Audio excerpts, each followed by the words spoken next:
Il n'y a plus de doute possible, la dépakine est bien au cœur d'un nouveau scandale sanitaire. L'État annonce aujourd'hui que 14 000 femmes enceintes ont pris ce médicament antiépileptique entre 2007 et 2014.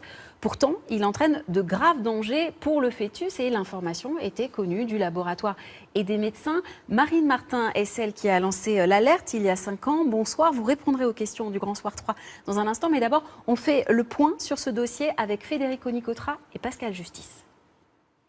C'est quoi ça? Le quotidien de cette mère de famille est troublé par un douloureux cas de conscience. Ses 4 enfants souffrent des lourdes conséquences du médicament qu'elle a pris pendant ses grossesses, la dépakine. On culpabilise. Je me dis que c'est moi qui l'ai pris, je l'ai avalé ce comprimé, donc on a la sensation d'avoir empoisonné ses enfants. Selon le rapport du ministère de la Santé rendu public aujourd'hui, entre 2007 et 2014, comme cette maman, plus de 14 000 femmes enceintes ont utilisé de la dépakine. Durant cette même période, plus de 3 200 enfants sont nés avec des troubles physiques ou mentaux. Depuis des années, l'APESAC, l'association des victimes, dénonce les dangers de ce médicament prescrit pour soigner l'épilepsie ou les troubles bipolaires. Pour ces familles, ces conclusions brisent enfin le silence entretenu par l'État et le laboratoire pharmaceutique Sanofi. Le laboratoire est responsable et l'État aussi, à 100% chacun. C'est devant ce partage de responsabilités et cette situation très grave et la quantité de dossiers que ce mécanisme d'indemnisation qui a été demandé par la PESAC sera mis en place. L'objectif étant bien évidemment de faire payer le laboratoire qui reste responsable de son produit.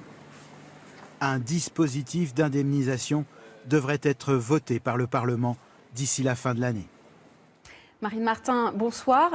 Pour la première fois, l'État reconnaît qu'il y a des victimes de la dépakine. Est-ce que c'est une étape importante à vos yeux ? Oui, pour toutes les familles victimes de la dépakine, c'est un moment crucial puisque cette reconnaissance, on l'attendait depuis 5 ans, qu'enfin l'État reconnaisse ses défaillances dans le système de pharmacovigilance et qui prenne enfin en charge ces enfants lourdement handicapés, lourdement atteints, en mettant en place un fonds d'indemnisation qui va permettre à ces enfants d'être soignés et d'améliorer effectivement leur quotidien. Pour vous, cela reste un scandale d'État malgré ce pas fait aujourd'hui ? Oui, c'est un scandale d'État parce qu'il y a le laboratoire responsable de son produit qui a délibérément omis les effets secondaires du traitement. Il y a également l'État qui est complice dans la mesure où il a donné l'autorisation de mise sur le marché du médicament tout en ayant également accès à toute cette littérature scientifique qui faisait état des malformations dès les années 80, puis par la suite des troubles autistiques dans les années 90. Donc pourquoi les notices à destination des patients n'ont pas été mises à jour avant, c'est toute la question. Alors c'est vrai qu'il y a même un rapport officiel qui dénonce l'inertie des autorités sanitaires ou du laboratoire, surtout au début de ces années 2000, quand on découvre que vraiment les troubles comportementaux sont liés à la dépakine. Oui, alors moi je discute toujours ces années 2000 parce que pour moi c'est plutôt 1994 avec la parution d'un ouvrage. Des procès.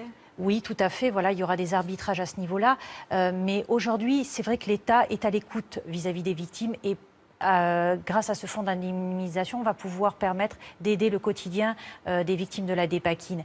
Maintenant, il faut aussi que le laboratoire Sanofi assume sa responsabilité. Il avait connaissance de ces données, il n'a pas mis à jour ses notices.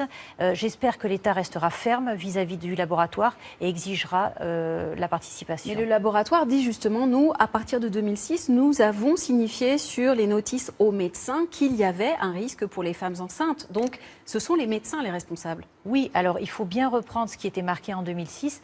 Le message était quand même relativement laconique. Donc effectivement, à partir de 2006, les médecins dans les procédures judiciaires seront probablement inculpés, effectivement, parce qu'ils n'ont pas donné et délivré la bonne information aux patientes. Mais ça, effectivement, c'est les procédures judiciaires qui le diront. On va reparler du fonds d'indemnisation, mais d'abord, ce qui est un peu fou dans cette histoire, c'est que ce sont les patients qui ont donné l'alerte une fois de plus et que cette alerte a mis beaucoup de temps à être entendue.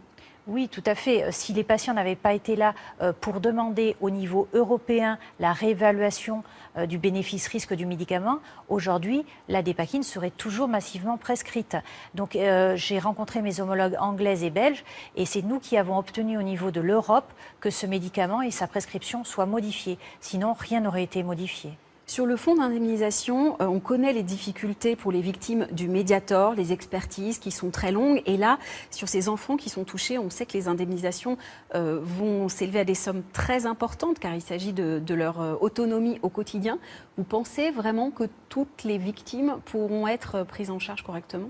Je pense que dans la globalité, les victimes pourront prétendre à cette indemnisation. D'après ce que j'ai compris, qui m'a été annoncé au ministère, le fonds d'indemnisation sera alimenté par l'État qui se retournera par la suite contre le laboratoire. Donc l'urgence, c'est de soigner ces enfants et après, l'État se tournera vers le laboratoire pour faire payer effectivement des dommages qu'ils ont causés sur nos enfants.